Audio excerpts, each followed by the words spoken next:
Krishna Hare Hare Hare Rama Hare Rama Rama Rama Hare Hare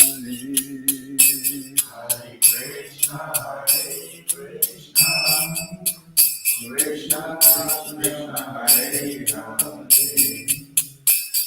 Hare Rama Hare Rama Rama Rama Hare Hare Hare Krishna Krishna Krishna Hare Hare Hare Rama Rama Rama Hare Hare Hare Krishna Krishna Krishna Hare Hare Hare Rama Rama Rama Hare Hare Hare Krishna Krishna Krishna Hare Hare Hare Rama Rama Rama Hare Hare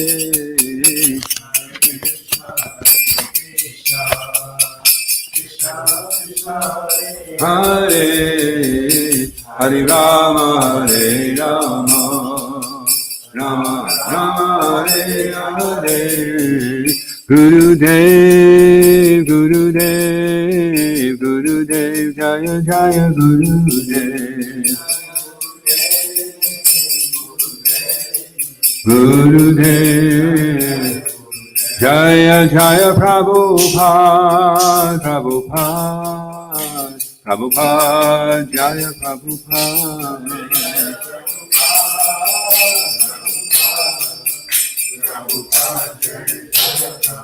Jaya Kodanitai Maya Poshashi Kodanitai Maya Poshashi Maya Poshashi Kodanitai Jaya Maya Poshashi Iskon Guru Brinda Ki Jai Srila Prabhupada Ki Jai Shishi Kodanitai Maya Poshashi Ki Jai Granthara Srimad Bhagavatam Ki Jai. Reading from Srila Prabhupada Leela Amrita.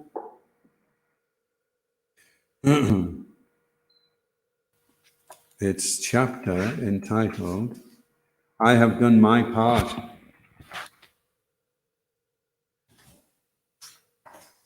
Deepening his reassuring stance and pleading as a helpless student, Bhavananda asked, what can we do, Srila Prabhupada? You can pray to Krishna, Prabhupada replied. Krishna is all-powerful, and one of the most important things is that when I am gone, don't spoil it. Keep it, Mayapur. Sripataka Swami gave glowing accounts of his recent preaching to both Hindus and Muslims in Dhaka. There have been no sadhus in Bangladesh for years, said Jayapatak, speaking strongly and victoriously, though sitting like a child at the foot of Srila Prabhupada's bed. People are eager to hear about Krishna consciousness. 10,000 people gathered. It was the biggest function in the history of the colony, either Hindu or Mohammedan. The Mohammedans are also interested. They don't know anything about Lord Chaitanya. Many ask if we have any books on the life of Lord Chaitanya they'd like to read. That book, Teachings of Lord Chaitanya, Srila Prabhupada interjected in a voice hoarse, but full of life and interest. Jayapataka said they had prospects of getting a temple there. Many young men are coming and asking very intelligent questions, he said. They ask about our deity worship, about Guru, about Harinam, very intelligent questions. There is no CIA rumor. There is no type of bad talk about us, no envy at all. And because they are a little oppressed, they are always being challenged about believing in Krishna. So that is why they are eager to understand. What about the Mohammedans, asked Srila Prabhupada. At one place, said Jayapataka, when Prabhupada lectured in Dhaka, a Mohammedan heard and came to him and said, what are you preaching? What you are preaching is very applicable to the modern day. In my district, there is nearly a majority of Hindus, but when they have their sadhus come and preach there, I find it very old-fashioned and very unacceptable. But your preaching, we find enthusing. So we arranged a program. Ultimately, every Mohammedan that I have met has become interested just because it was presented in a way that was acceptable to them. They say, you are Hindu? We say, no, we are Vaishnava. Vaishnava means we believe only in one God. There is no one equal to him, so you believe in the same thing. That is a fact, said Prabhupada. Asamodva, There cannot be anyone equal to God or greater than him. Many young men, both Hindu and Mohammedan, will join, said Jayapataka Swami. I am sure, but right now we are getting the society registered and getting our place. You did not get that yet, Prabhupada asked? Get that place.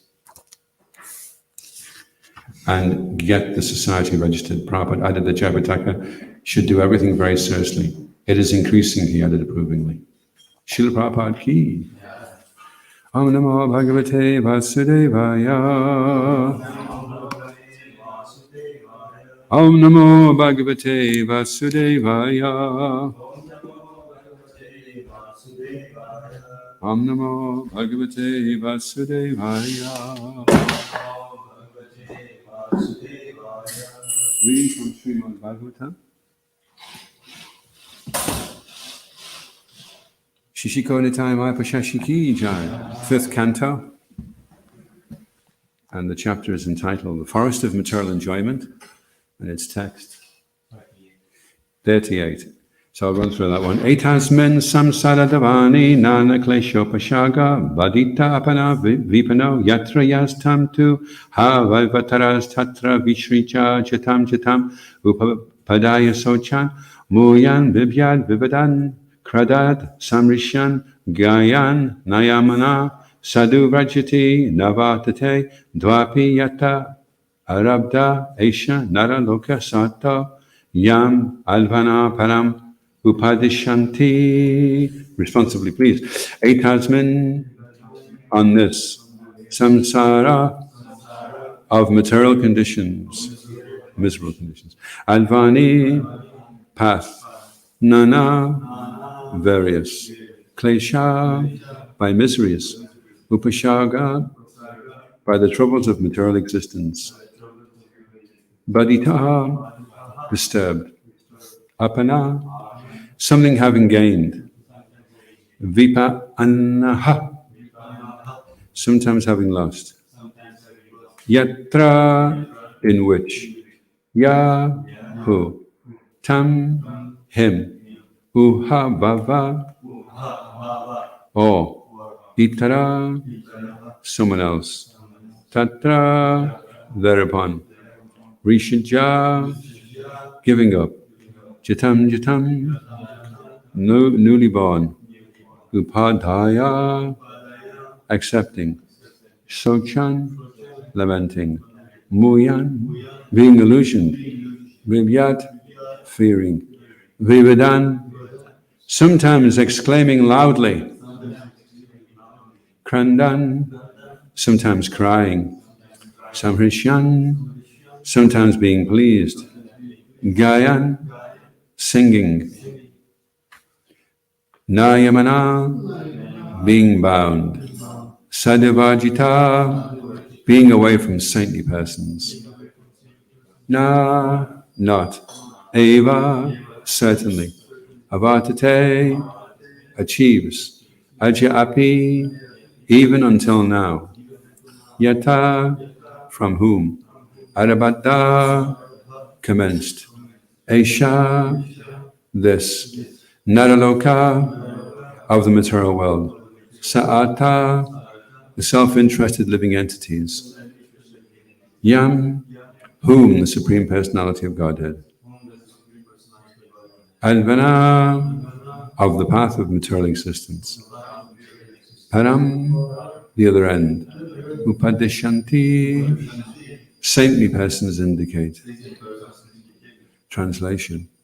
The path of this material world is full of material miseries, and various troubles disturb the conditioned souls. Sometimes he loses, sometimes he gains. In either case, the path is full of danger.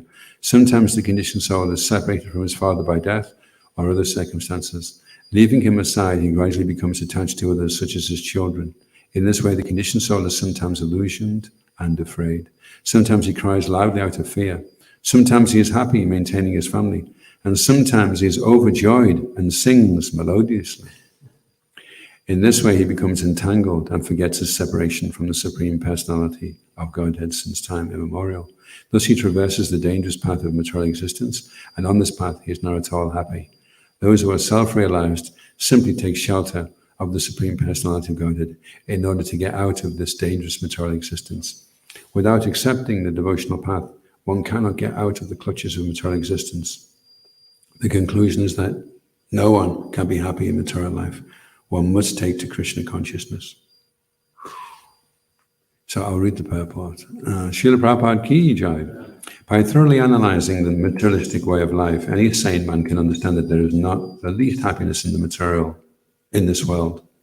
However, due to continuing on the path of danger from time immemorial and not associating with saintly persons, the conditioned soul, under illusion, wants to enjoy this material world. Material energy sometimes gives him a chance at so-called happiness, but the conditioned soul is perpetually being punished by material nature. It is therefore said, Danya Jani Raja Yena Nadati Kubaya.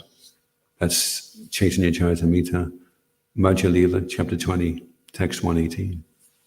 Materialistic life means continuous unhappiness, but sometimes we accept happiness as it appears between the gaps. Sometimes a condemned person is submerged in water and hauled out. Actually, all of this is meant for punishment, but he feels a little comfort when he is taken out of the water. This is the situation with the conditioned soul. All the Shastras therefore advise that one associate with devotees and saintly people. Sadhu Sangha, Sava Shastra Koi, Lava Matra, Sadhu Sangha, Sava Siddhi Hoi. That's from Chaitanya Charitamrita, Madhya Lila, chapter 22, text 54. Even by a little association with devotees, the conditioned soul can get out of this miserable material condition. This Krishna consciousness movement is therefore trying to give everyone a chance to associate with saintly people. Therefore, all the members of this Krishna consciousness society must themselves be perfect sadhus in order to give a chance to fallen conditioned souls. This is the best humanitarian work. Omagana Timiranda Shagananjana Shalakaya Shaksharan Militam Yena Tasma Shri Gurave Namaha Shri Chaitanya Manobhastam Stapitam Yena Bhutale Swam Rupakadamayam Dadati Swapadantikam Jaya Shri Krishna Chaitanya Prabhu Nityananda Shri Advaita Gadadha Shri Vasari Gaura Bhaktarinda Hare Krishna Krishna Krishna Hare Hare Hare Rama Rama Rama Hare Hare Vanchikalpatrubhyascha Kripa Sindhubhyevacha Paditanam Bhavanebhyo Vaishnavebhyo Namo Namaha. So that's a long translation. The path of this material world is full of miseries and troubles. Sometimes he loses, sometimes he gains. In either case, the path is full of danger. So the first thing that occurred to me there was that when people sometimes win in the material world, they're still in danger. Sometimes they're in more danger if people win the lottery. They get themselves into some very difficult situations sometimes. So it seems like they're going to win and things are going to be great. And then it turns out it's a little bit more complex than they'd first. There's one man, he won really big, like, 100 million or something. So he was giving all his friends £100,000, and some of them were getting insulted. Why are you only giving me £100,000? So he lost some of his friends, and then he was so disgusted that they were disgusted with only getting £100,000. So it can seem like, oh, well, if I get this sense object, then I'm going to be really, things are going to be really going good for me. But then the sense object comes along, and with it comes along other complications that we hadn't factored in the first place. So then hopefully we come to the conclusion that it's all like that. If not, then we just keep going from one sense object to the next, thinking this time it'll be different, this time it'll be different. And Einstein, he explained that insanity means to do the same thing over and over again and expect a different result. So if you're wondering whether you're insane and you can't afford a psychiatrist, just have a look if you're doing the same things over and over again, hoping to get a different result, and you can clinically call yourself insane. So the conditioned soul keeps trying, and the problem with being conditioned, unfortunately, is that it makes the living entity forgetful. So the influence of tamas and rajas is that we lose our sattvic clarity. Sattvic means, well, like a clear lake. In a clear lake, you can see from one end of the lake to the other under the water. If the lake has been disturbed and the sediment comes up, then you can't even see your hand in front of you. So one of the disadvantages of being involved in the mode of ignorance and the mode of tamas is that you can't remember. You lose clarity. And because of that, you keep doing the same foolish things again. You don't progress forward. You don't think, okay, that was a bad move. Make sure I don't do that again. And so that's mode of goodness. Then you start to progress and everything starts to upgrade. Your consciousness changes. Your room becomes tidier. You're not as smelly as you used to be. Everywhere you go, you leave it clean. And then people will say, oh, Prabhu, he's coming into the mode of goodness. Wherever he goes, he leaves a trail of tidiness and cleanliness. So that should be what happens.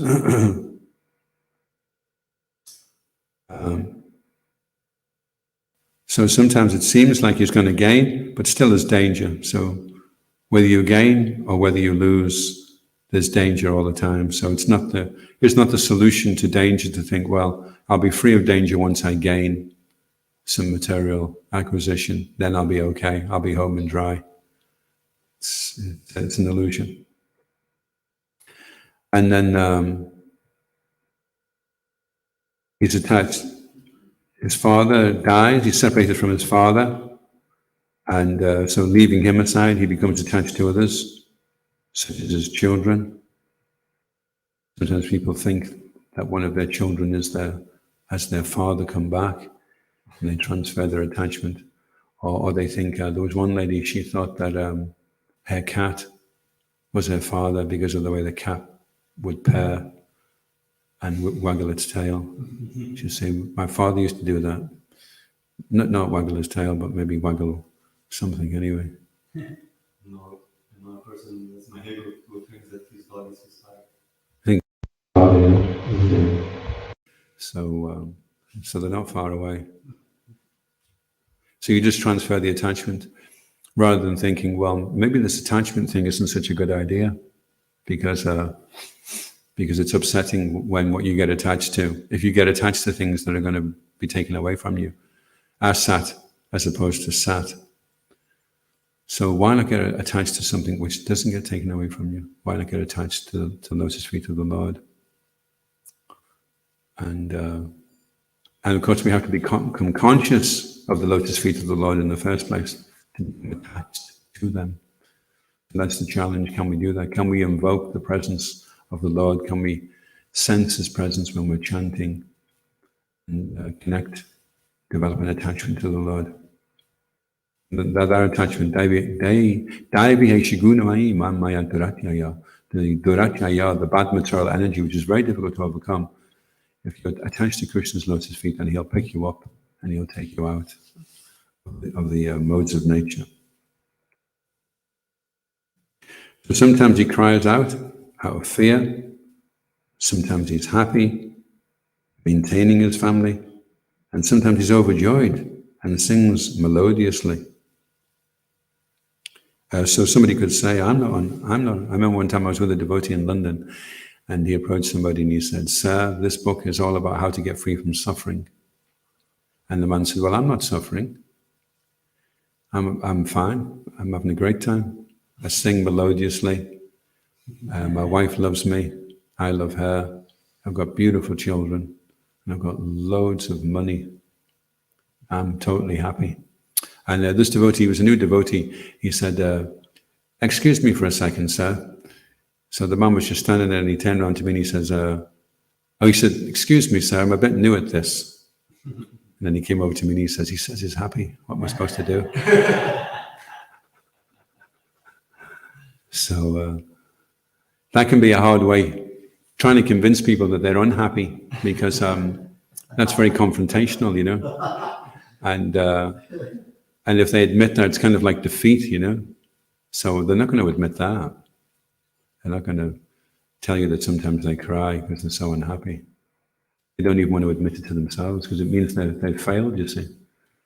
So that type of confrontational, aggressive preaching doesn't really work. It actually puts people on their guard and makes them more kind of defensive about their situation, you know. We want them to reflect on things in the privacy of their own homes. That's why the books are very useful. And rather than confront people, we'd like to create a bond with people so that they trust us and they like us immediately upon seeing us, you know. And on book distribution, that's really. I was watching Guru Das. He's put a lot of his adventures of book distribution on Instagram, and he just goes, and then he stops to me, says, "Excuse me, what's your name again?" She says, "Alyssa," and he goes, "Alyssa, why did you just pay me money and take these books?" And then she goes, "Oh, because I've always been interested in spiritual things, and I'm fascinated to read this."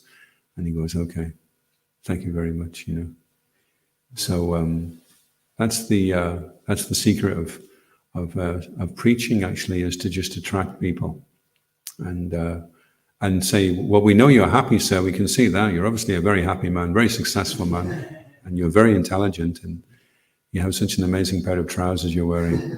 You have such good taste, and the dog that you're walking with you looks like your father." And you seem so happy. But this book will show you how to be even happier than you already are. So it's how you say it. There was one Muslim king, and the astrologer was asked, the Muslim king had a dream that all his teeth fell out. And the astrologer told him, "Oh, that's very bad news, because it means all your friends are going to die." So the king was so annoyed with the astrologer, he had him put to death. And he brought in another astrologer. He said, "What does this dream mean?"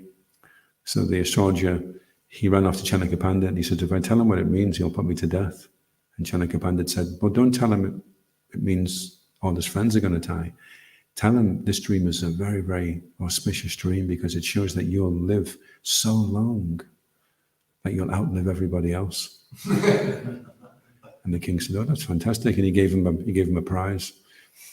But it was the same thing, it was the same truth. It was just how to present it in such a way.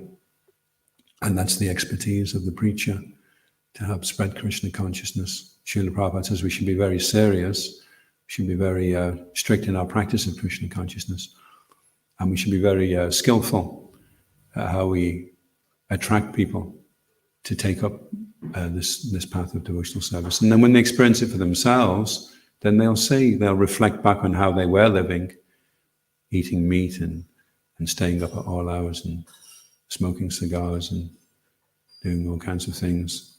And they'll think, "Wow, my life is so much nicer now. I'm in a mode of goodness. I go into nature. I love walking in the countryside. I see God's presence in his creation. I'm not afraid of dying anymore." And then he thinks, "Wow, now I'm really happy, you know."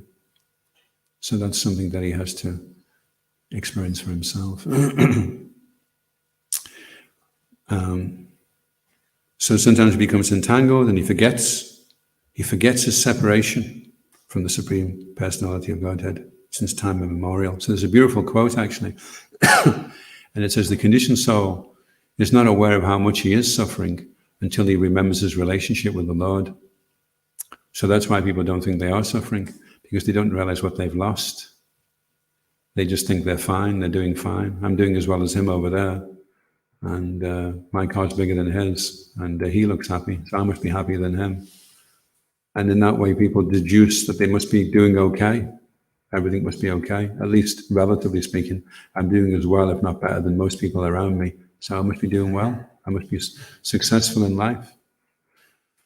And then by some great mercy, if they become aware that there is a supreme being, that they have an eternal relationship with him, and this being is complete and perfect and full of love and compassion and all kinds of beautiful qualities and six opulences and all the things he's looking for are there in this person. Then he realizes, "Wow, I've been suffering so much in separation from this person. I've been lost and lonely and afraid and unprotected. And now I'm back in the loving embrace of my eternal Lord. Oh, I'm so happy, you know." Like the diamond that gets put back in the ring, you know. The devotee is like the ring and the Lord is like the diamond.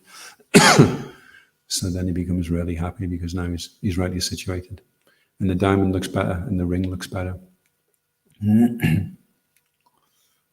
Anyway, he doesn't know, he doesn't realize because he's forgotten. And so he becomes entangled. And then he traverses the dangerous path. And he's not at all happy. So those who are self-realized, they simply take shelter of the Supreme Personality of Godhead in order to get out of the dangerous material existence. So that's the goal. That's the goal of the human form of life, to get out of dangerous material existence. And that means giving up attachment to material things that are going to keep us in the material world. Even the glimmer of the sunlight, Srila Prabhupada said, will bring you back. So we have to become free from all these attachments, and fully immersed and absorbed in the love of God. If you're chanting with affection, then that's the beginning of Shuddhanam. Satchidanand Swami he's always encouraging people when they chant with affection. Try and find that love that's there in the heart for the Lord, and then express it while we're chanting. That's what we were talking this morning about the first. Oh no, that's the next point tomorrow actually. First stage of chanting is invoking the mood, invoking that loving mood, and realizing it's there, so that's the conclusion. You cannot be happy, and you must take to Krishna consciousness. So there's no ifs or buts about it. You have to do this. If you want to get out the ocean, you need to get pulled out. You need to get picked up. So then Prabhupada in the Prabhupada says a sane man can understand that there's not the least happiness. So we're back to the problem of insanity again.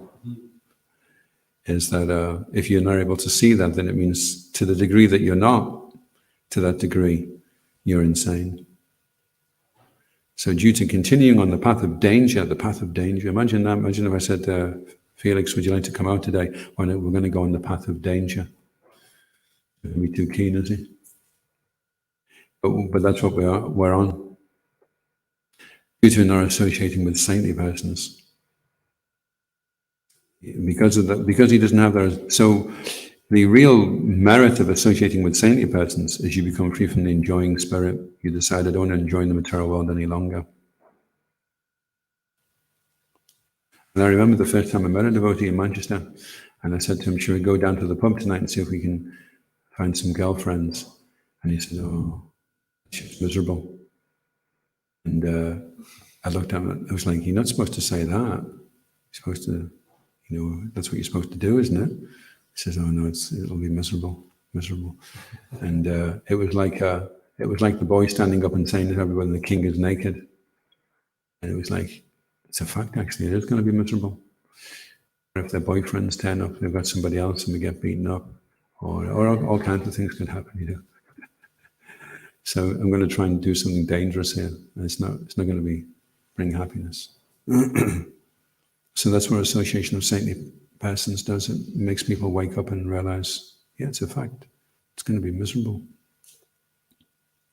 So material life means continuous unhappiness. But sometimes we accept happiness as it appears between the gaps. So if I'm torturing somebody and while I'm torturing them, I get distracted and have to, maybe my phone rings and I say, hold on a second, I can't talk to you just now. And then you're speaking to your mum on the phone, then you put it down. And while you're speaking on the phone, the person who's being tortured is thinking, oh, that was fantastic, I really enjoyed that. And then, well, anyway, we're back to torture again now.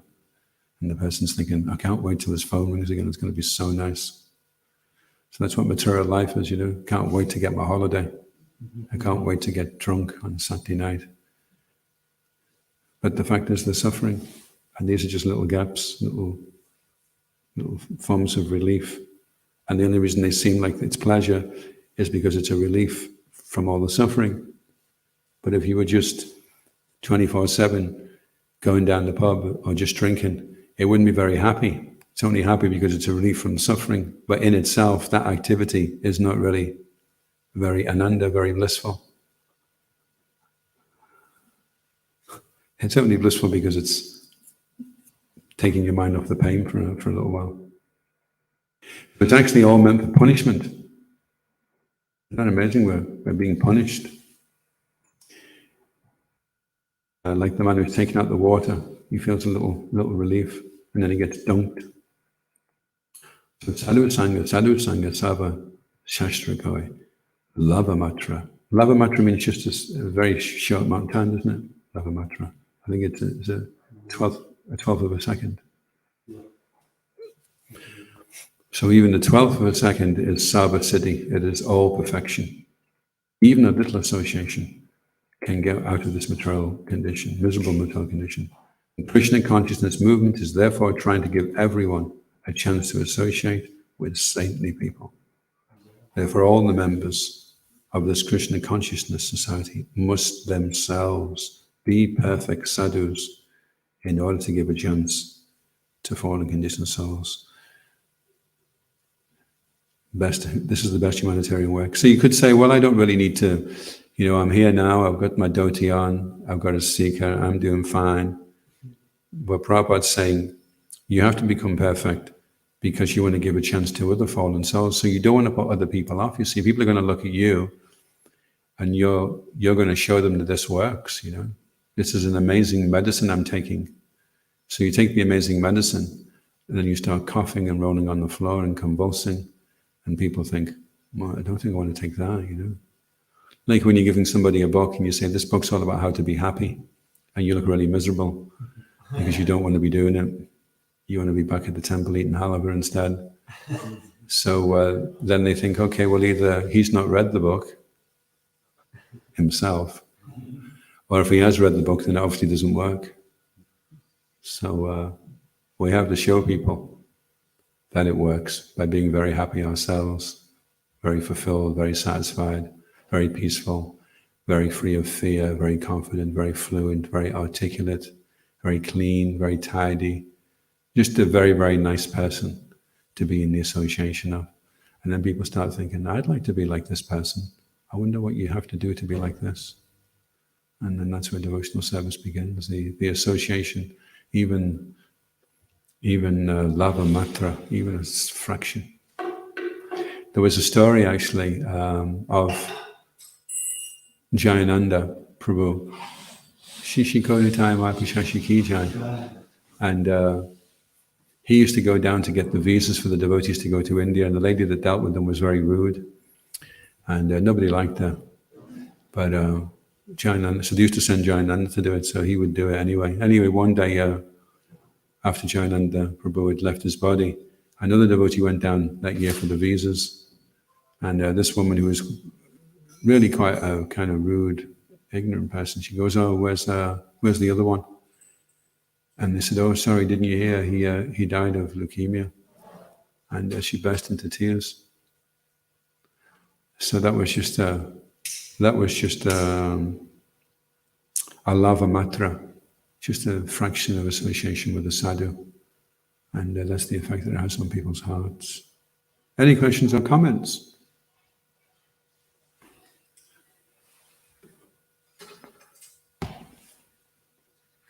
Even by a little association with devotees, the conditioned soul can get out of the miserable material condition. This Krishna consciousness movement is therefore trying to give everyone a chance to associate with saintly people. This point struck me about the last point that you made about the significance of becoming a sadhu, and it was so easy to kind of get carried away because then your outreach, it is very enthusing, and I guess that there is maybe some of kind of youthful passion, and I think you have to go through this, because when you catch a mode of passion, you're gonna neglect certain things, and priorities.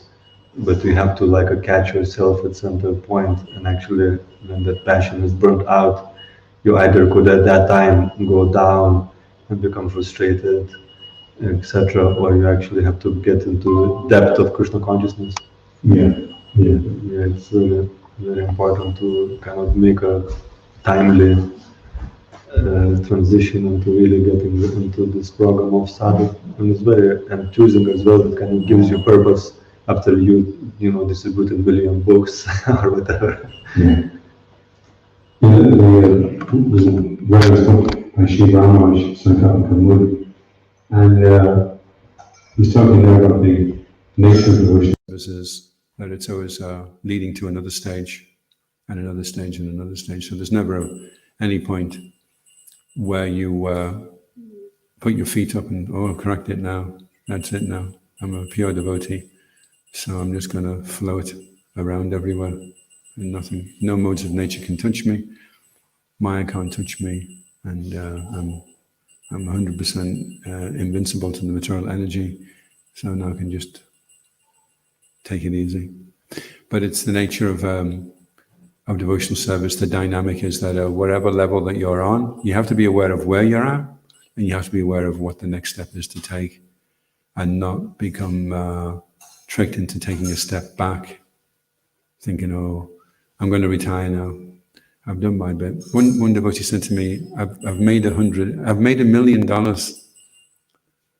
for, he was on the Radha Damodar party. He said, I've collected $1 million, so I've done my bit. And now I'm just going to chill out. I'm going to chillax.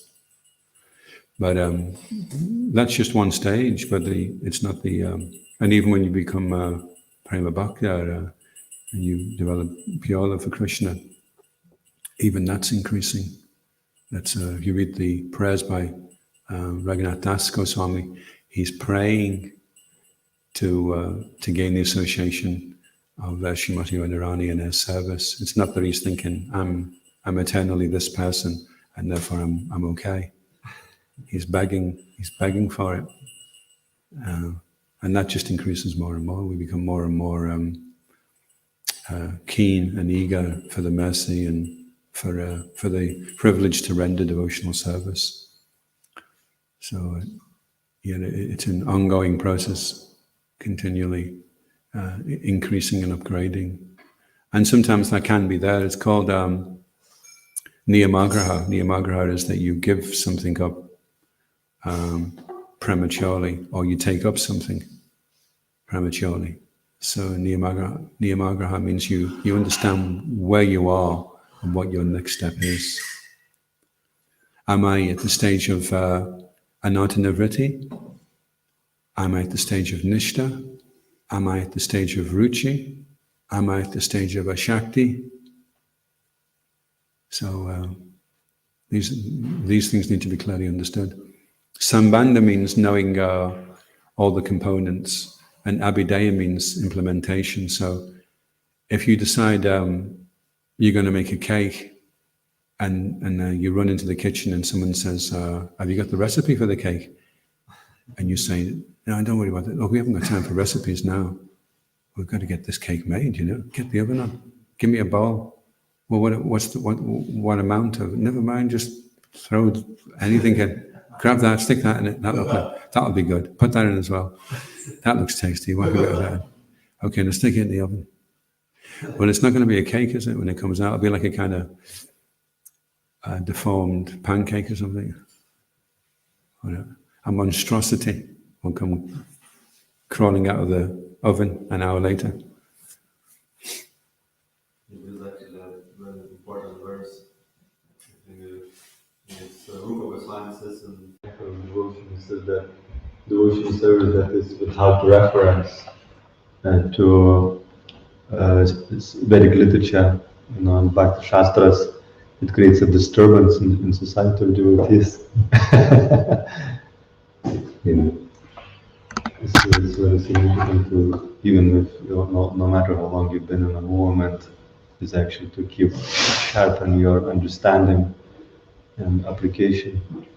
It's not that you at some point you just got a realization, this is the way to do it, and I just need to just do service now.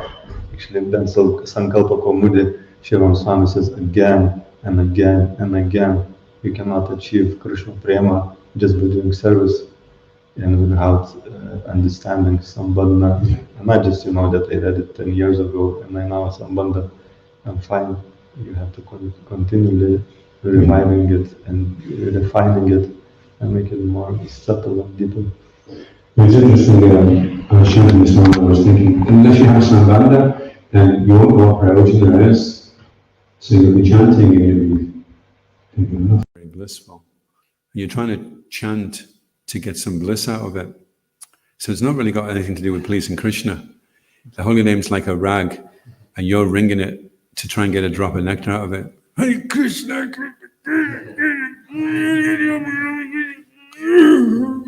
You're trying to get like some nectar. Not getting much this morning. Can't even see anything in the bottom of the glass, you know.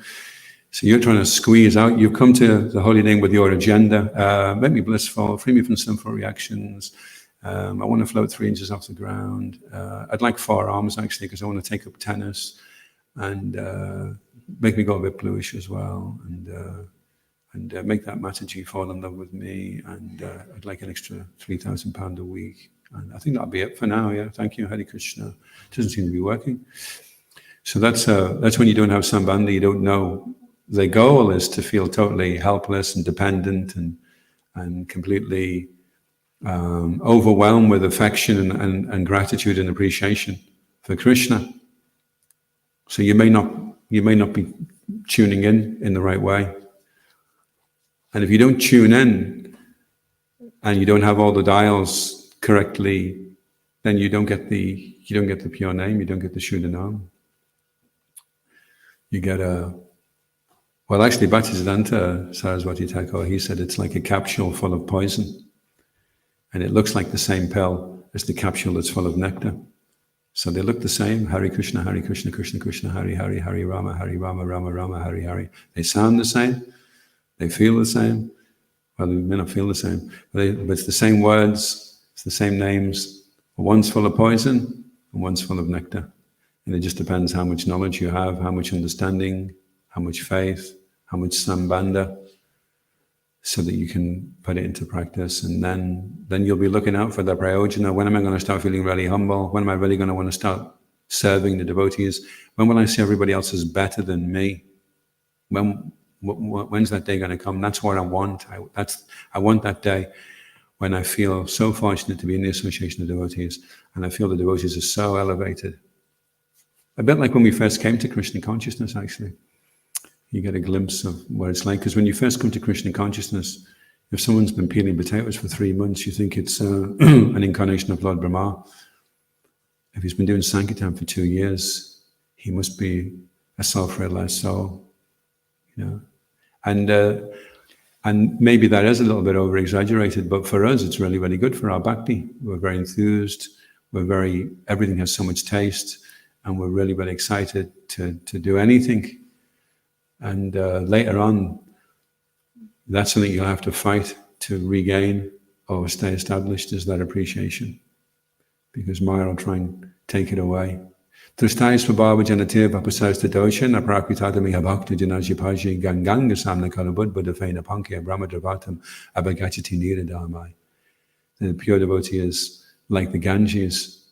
But somebody that's not able to appreciate the Ganges will see the bubble and the foam in the mud, and you won't want to bathe in the Ganges. But those who are advanced in spiritual understanding, they'll show respect for the devotee despite his complexion, or he has this irregularity, or he has this eccentricity, or he has a hole in his dhoti, or whatever it is that we think makes them lesser than we are.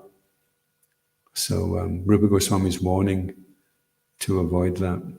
Try and appreciate the devotee. It's very rare that someone is a devotee. It's very rare that anyone gives their life to take up Krishna consciousness. This makes them very, very special souls. It means out of millions and millions of karmis, this is a very, very special person that you're associating with. So I'm preaching to myself now more than anybody else, but to always have that appreciation and that understanding of how special, how fortunate you are that you're being allowed to rub shoulders with. I mean, if I said tomorrow you've been invited down to Les Mahego, and we want you to go in the field, and you're going to be, the Queen will be there, and Brad Pitt will be there, and Britney Spears will be there, and you're thinking, oh my God, I'm going to get to meet these people. They're so special, these people. Well, multiply that 1,000,000 times, and that's how special a devotee is compared to these people, you know. they're going to be animals. Not necessarily all of them, but some of them are definitely not going to be coming back in a very auspicious situation, unfortunately. They get themselves into some very precarious conditions, whereas the devotee is on his way out of them. He has a relationship. He's very fortunate. Srila Prabhupada's picked him to come and help in his society. So I have to try and see it from that point of view. It's a nice quote from Sachimanand Swami from Nama Rahasya about the importance of actually the goal. So this, the title of this section is called Aspire for Prema while you chant. If you wish to attain any goal, you have to remain mindful of it while you are engaged in whatever activities bring it about. Even though it seems often that most of our attention must be used just to keep ourselves on course, somewhere in the back of the mind, we have to remain aware of our destination. After all, reaching the destination is the only reason we have undertaken the journey. Reaching the destination is the only reason to move. The journey. Yeah. Yeah. And that's why they say never become a father or a guru or any position where you're responsible for people if you cannot deliver them. You know, if people are drowning and you say, come up onto the boat, and they climb up onto the boat and they see that the boat is sinking, and they say, the boat's sinking. Well, that's okay. It's taken a while it'll be a while before it sinks. Well, where are we going? I'm not really sure, actually, but we should be okay. Let's follow everybody else. So you have to know where you're going, and then you can help other people to go that way as well. While performing sadhana spiritual practices, we must remain aware of the sadhya, the role of practices. Bhaktivinoda Thakur insists that we must maintain this awareness from the beginning of our spiritual journey.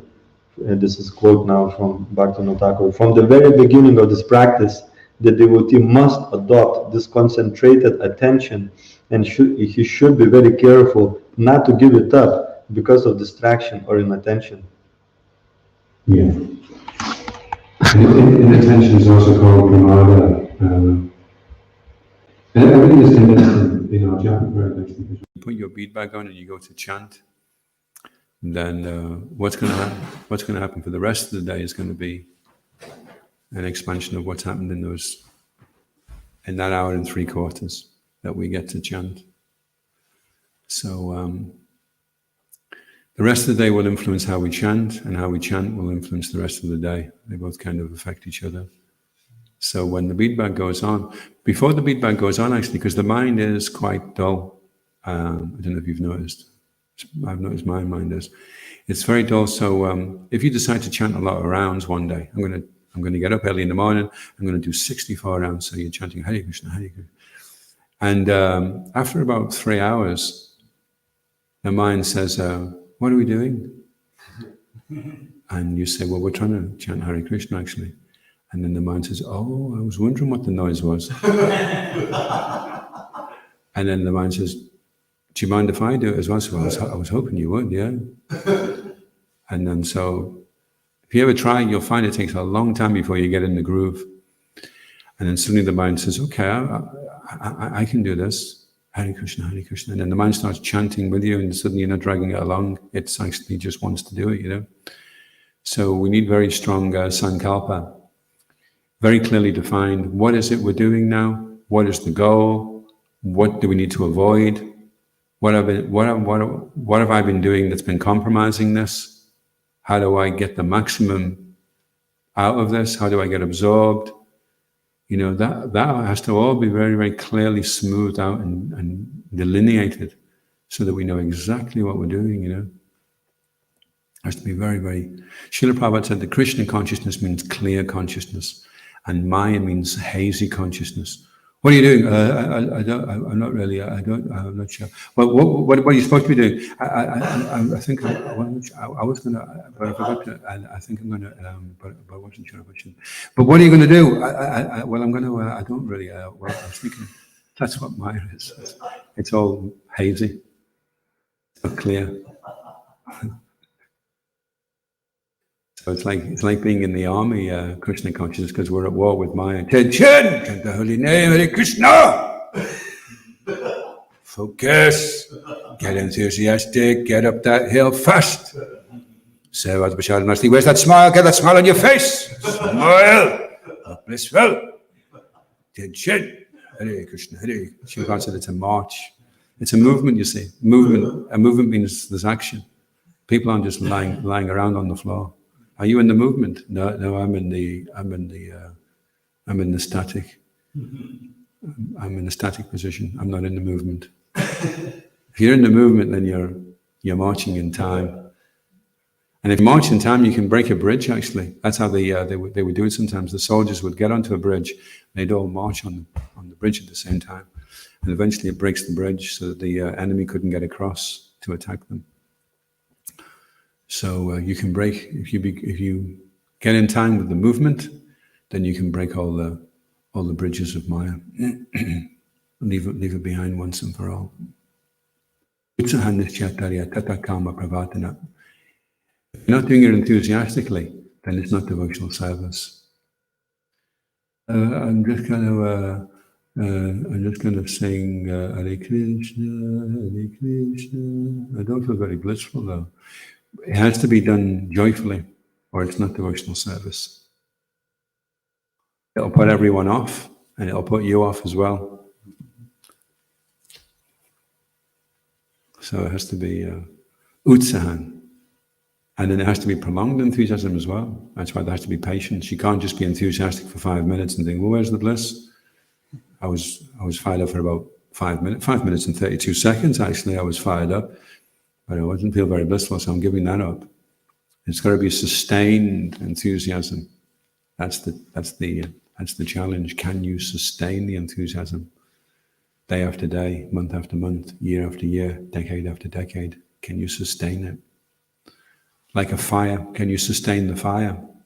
If the fire goes out, then you're putting lots of ghee on it, but it's not doing any. The fire is the enthusiasm. It has to be there, or everything's a waste of time. Jai. Jai. Iskon Guru in the key. Jai. Srila Prabhupada ki jai. Go Premanandi. Hari Bo.